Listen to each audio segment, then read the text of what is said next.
Hey looters, Flutes here, aka Jordan in the real life, but I'm joined by some fellow DMs today because we're doing a DM round table. I prepared some questions that I think will be interesting for you as players and DMs to hear about from other DMs just talking about it.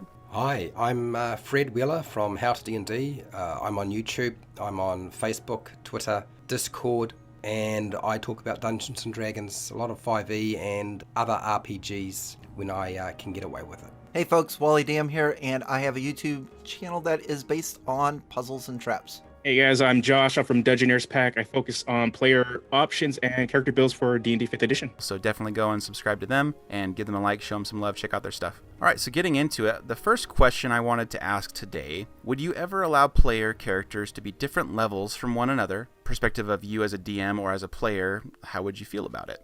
Polls online, it sounded like about a quarter of people said they just wouldn't play in a game at all if player characters were different levels. About 40% of people wisely said they'd like to know more about the situation before they'd want to play in that. And then a few people thought it would be fun, and a few people thought, okay, if it's experience points versus milestone, I'd be down with it. So I wanted to see what all of you think about it. So when I started out, I was playing in somebody else's game, and this was with a number of dungeon masters, not just the one.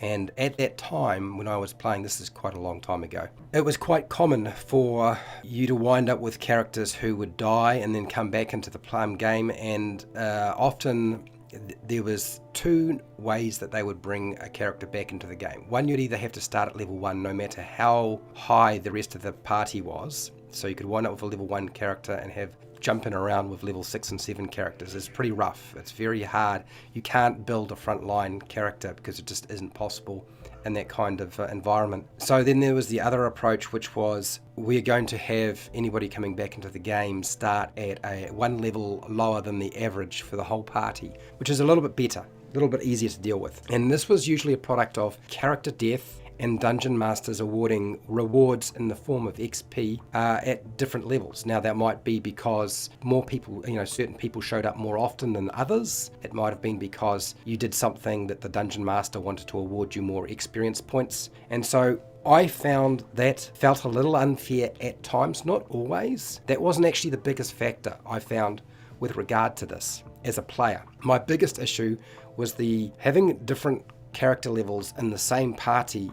It all falls apart in combat because you don't have to have that much variation in character level. It's hard enough to figure out, what a monster's going to do to a party as it is. To suddenly have somebody who, a difference of 3 different levels, anybody who's the lower level winds up getting smashed to bits.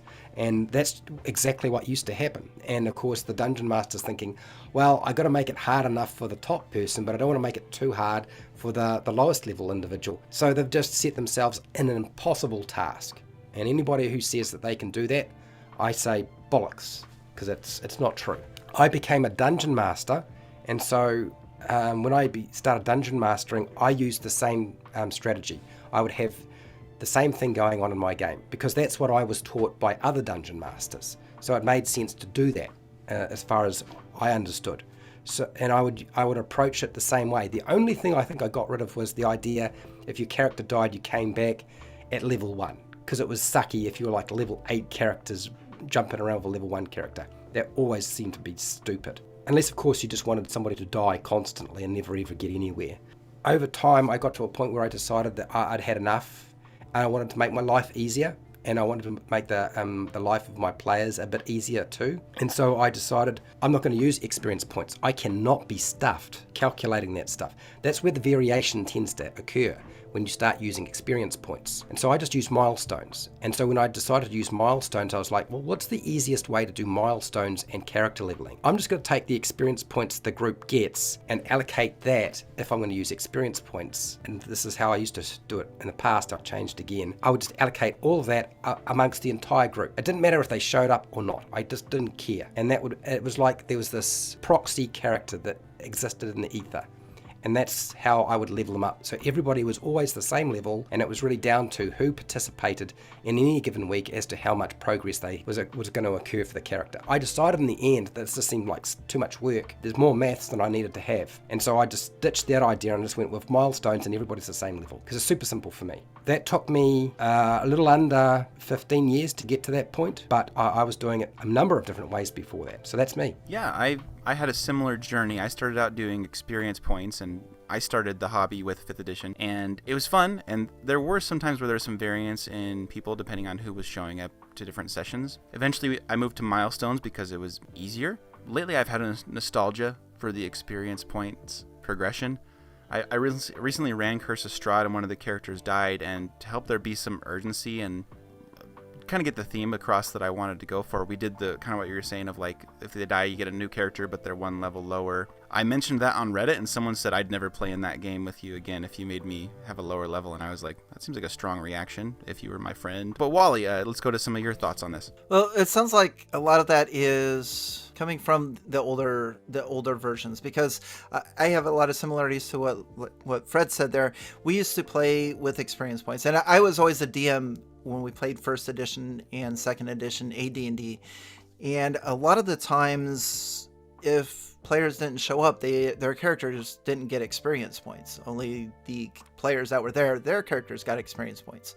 And if you couple that with, I know at least in Beckme, and I think in 1st edition too, experience points were different for every class. I think the rogue like advanced really fast, and like the wizard like took forever or something like that. Leveling up thresholds. Yeah. So you already had a differential between character classes, and then you couple that with if you don't show up, you don't get experience points. Now, of course, this is 20, 30 years ago, and my views have changed a lot, especially with playing 5th edition. Very similar to what Fred says. I don't want to mess with any of that. I like having everybody at the same level. And a lot of folks, if they don't show up to a game, there's usually a pretty good reason why, because if you're in a campaign, you want to play Dungeons and Dragons. Just life gets in the way. I've decided, there's no reason to punish players that aren't there by not giving their characters a level of advancement. It's nice having everybody the same level. Now, they might miss out on some loot or, a few items or, the story by not being there. But if a player misses a couple sessions and then they come back and everybody had already advanced the level, I would let them know in advance, hey, by the way, everybody's level 5 now, so make sure you bring your level 5 character to the game, and welcome back. It's great to have you here. As a player, I don't know if it would be that important. I think if I was joining a game and they're like, by the way, you're going to come in at level 3, everybody else is at level 5 or 6, I'd be intrigued to see what's going to happen, honestly. I'd be like, okay, sure, and I'd play, and I want to see how the DM does it.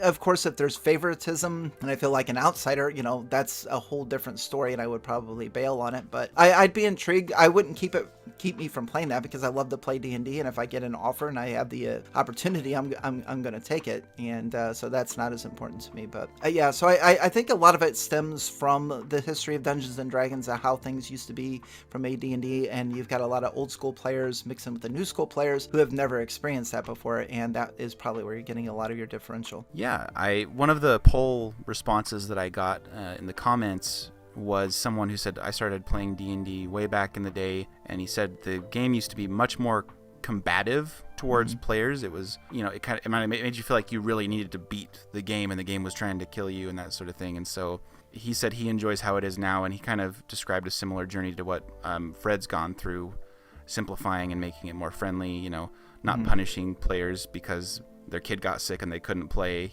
those sorts of things. I think we often focus on like the punitive part of it too, but there could also be opportunities for people to jump ahead levels as well. You mentioned like the different XP thresholds.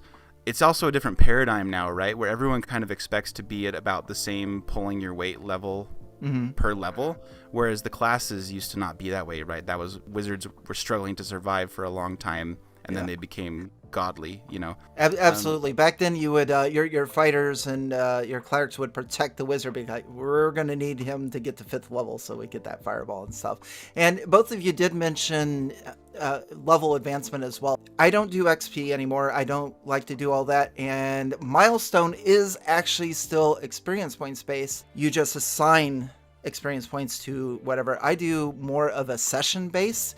where it's after a couple sessions you're going to probably advance, or more just story based when I feel like it's a great time for you to level up. They're like, or if they just ask me like, hey Wally, can we level up? I'm like, absolutely, and go from there. So I've totally ditched XP. Yeah, that definitely happens. And viewers, if you want to leave a note in the comments, I think most people have moved to milestone in 5th edition. Let me know if you're still doing XP and how you like it, or if you have strong feelings about milestones, or any thoughts on that. Josh, let's go to your thoughts on this topic. I'm a 5th edition baby. Like I've started playing D&D in 5th edition, but the big thing is, despite that, I had a very similar journey to how I came across not using XP anymore, just going milestone to Fred and to Wally. And this was coming from the player side jumping into DMing. So my first character was a terrible half-orc fighter. I was just doing something super basic, but I had 3 negative scores. So I had a 9, a 7, and an 8. And of course, I'm a fighter. I don't need charisma. I don't need wisdom. I don't need intelligence. I'm just going to go hit stuff. And it was probably the worst experience ever, because I'm just like, okay, I'm just doing things. So I had asked my DM, can I switch it up? We have enough people that can just hit stuff. We kind of need an arcane guy, and I kind of want to figure out how magic works in the game. He said, cool, but come in at a level later. The problem is, at least with 5th edition, especially in these early levels from 1 to 5, that gap between pretty much level 4 and level 5 is a huge power jump. So as soon as you hit level 5, all marshals get the extra attack, and then all spellcasters, full casters get third level spells. So we're getting fireball, counterspell, all the big iconic things. Well, all my friends jumped to level 5, and they're doing, I felt at the time as a new player, doing crazy stuff, and I'm over here, a level 4 wizard. Here's my firebolt, here's this, and they're like, oh, can you counterspell yet? No, I can't. So we're getting hit by enemy fireball. Sorry, you just felt that different power dynamic. So when I started to DM, I'm also lazy at DMing. I don't want to calculate extra stuff I don't need to calculate. I just jumped and said, okay, everybody's level 3, and that's it. I got to a point where right now that I'm running Avernus, whenever they come to a pivotal story element where I want to start throwing more harder things at them, bigger enemies that can challenge them, level up, let's go. So I can just start throwing these CR15 dragons or CR15 demons, devils at them that I can just challenge them. And I play with a big group, so it's like I have to test them a little bit. But yeah, it's one of those things. XP is fine, and I think it's okay for players to experience it, but milestone just makes things so much easier. It's just so much easier just whether you're going to calculate it with XP in the background or not, to just say, yeah, everybody's level 3, level 4, level 5, and so on. And even then, because like you guys said, life gets in the way of everything. So at times, and you can't really play D&D. I don't even disparage my group. If some of them can't make a session, I let them know if they miss it, and the rest of the group levels up, just to show up and level up your character. Well, it's fine. That gets people psyched up too. I mean, if they miss a session or two and they're just like, oh, all bummed out, and you like call them as a DM, they're like, hey, by the way, you're level 5 now. I mean, you just like re-energize you. Like, yeah, that's awesome. And Yeah, and my big philosophy is like we're there to have fun. So it's like I'm not doing a Critical Role, this super serious campaign where it's being streamed and it's a whole experience for people to watch. It's me, my buddies, chips, beer, hanging out, and just relaxing. The power spike thresholds in 5th edition really put a different spin on the whole, like, being different levels, right? Because just 4 to 5 can be a massive difference. Extra attack, cantrips, doing more dice, and bigger spells. So if you were to do different levels, it's almost like if you were to do it, let's say you were like level 7 party, you don't want to drop anyone's new character below level 5.